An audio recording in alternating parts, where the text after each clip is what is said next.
As of right now, India is counting more than 1,300 cases of coronavirus patients in India. The number seems to be increasing day by day, and this has put our entire life on hold. Movement is restricted. You cannot go out other than to buy groceries and other essential items. Every sector has taken a big hit. One of those sectors has been education. Schools, colleges, universities have been asked to suspend their classes. Students cannot go to school to attend their classes. Teachers cannot go to schools to take those classes. And this has put the entire education system in a disarray. We at the Bastion decided to understand this matter in detail. We decided to talk to people and professionals in the education field to understand how they have reacted to this whole situation. We started off with the schools in Delhi. We talked to Mr. Anirudh Khaitan of the Khaitan Public School in Ghaziabad to understand how his school has reacted to this entire situation. School पे impact तो मतलब देखिए of course बच्चे तो classes आ नहीं रहे जी, but हमने 3 हफ्ते पहले ही ये एंटिसिपेट कर लिया था कि ये लॉकडाउन आएगा और हमने पायलटिंग शुरू कर दी थी with online classes like zoom meditation for class 10 and 12 क्योंकि क्लास 10 and 12 मोस्ट इम्पोर्टेंट था हमारे लिए. तो वो पायलट करके हमने अभी करंटली पूरे क्लास 10 and 12 को, और हमारा एक भी दिन मिस नहीं हुआ है क्लासेस का, और क्लास 10 and 12 पूरी ऑनलाइन लर्निंग कर रही है already. Shaista Azmi, a teacher at the Hamdard Public School for the past 10 years in Delhi, had this to say about her school.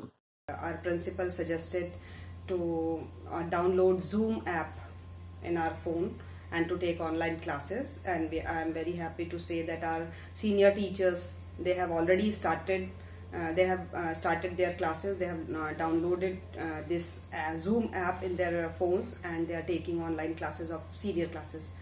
We have made WhatsApp group of our classes and we are sending daily lessons to them. We are giving them interesting homeworks, worksheets. You just heard what they said. Schools are trying their best to maintain their classes using Zoom, Skype, and WhatsApp. But at the same time, we also have to understand that this is something India is not facing alone. The entire world is going through this. We talked to some international students in Australia, US, and the UK to see how the coronavirus pandemic has impacted their education.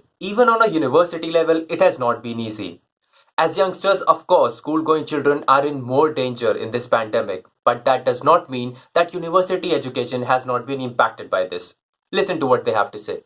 So things are sort of changing daily. New things keep coming up every day. The first thing to happen, obviously, was that university completely shut all of its libraries, classes, and everything to do with teaching and studying. Students who were staying on campus have been asked to move off campus. Thankfully, I was staying off campus anyhow, like I was staying in my own place. So I think most students would have gone back home at this point of time. Australia was late in calling for a lockdown, but nonetheless, the measures are now really strict. So any sense of social gathering is not allowed. Any sense of community work is not allowed. What has been really interesting is how technology has come out as a solution in all this. More and more classes are moving online. Not just abroad, even in India, the entire education system is trying to work online. It has not been easy, but the schools are trying to do what they can. On the education realm, we have to get used to this distinction between actual, real, and virtual. I mean, it doesn't make sense that we keep on still preferring the old style of, let's say, one-to-one interaction. I'm not saying that should be done away with. I'm saying that newer methods should emerge. A lot more people are sending across links to Zoom meetings, not just to share academic information, but also all sorts of other things. Like even in this community, if people are living here, but we're not necessarily meeting to do things together or have those group study situations, but all of that is moving online. I'm taking a class with a couple of professors who are quite old, right? And now they need to figure out stuff like Zoom meetings and like online lectures and stuff that they're not used to, right? They're not used to, and their idea of a classroom is very, very different. But what about the providers of these platforms who are providing this education? We talked to Mr. Fagun Kompalli, the co-founder of Upgrad, to understand how do they view this situation. As you mentioned, for online education, this is also a great opportunity to bring it into the mainstream. What would have taken probably decades for universities to accept, they will be forced to accept within weeks because of this particular scenario that we live in. Be it universities accepting it, students accepting it, corporates accepting it. I think just that is going to really help define the credibility. Hi. Now, we must remember that India is a country with a huge economic gap. Not everybody has the technology or the access to technology that they need in order to make use of the online tools that are coming up right now. So, like every other thing, this also has a flip side to it. Implementing these ideas in a country like India is very, very difficult. Despite the notion of a digital India, we Indians know it very well how digital our country actually is. You go to a remote location and you might not even get your signals to even call a person, leave aside an internet connection. There could be some challenges. For example, we faced where, let's say, one parent has 2 or 3 children and they may have only one device. Mm-hmm. So then, because we are running parallel classes, उनके लिए थोड़ा issue हो जाता है कि हमारे पास एक ही device है. So we have advised them, please arrange another device from your friends and your family so that they can also participate. A particular strata is there in our school where students, they are not able to have the internet access in their home. Many are not having computers, and they have that pack in their mobiles, and due to the this emergency situation, some children like 10% or 15% are like that, they are not able to get this opportunity, and we are feeling very sorry for that, and we are searching alternatives for that so that everybody, each and every child can get benefit from it. Yes, the challenges exist, but if you think about it, what other options do we have right now? In such a time when you cannot go to school or you cannot attend your classes, online seems to be the only way out there. You have to now start getting used to online teaching because this is not going to go away. This is coronavirus now. It was SARS earlier, it was MERS earlier. Not to this extent. We have to be more creative around what else we can do in terms of programs, in terms of engaging learners so that they can use their time productively for the next 21 days. And it looks like it might be more as well. So I think what people will look for are online courses and online education from reputed universities. Mm-hmm. So if Harvard is offering a full credit online course on computer science, then people, I think, would much rather go for that than go for I guess a Skillshare or Khan Academy course on the same thing. Right?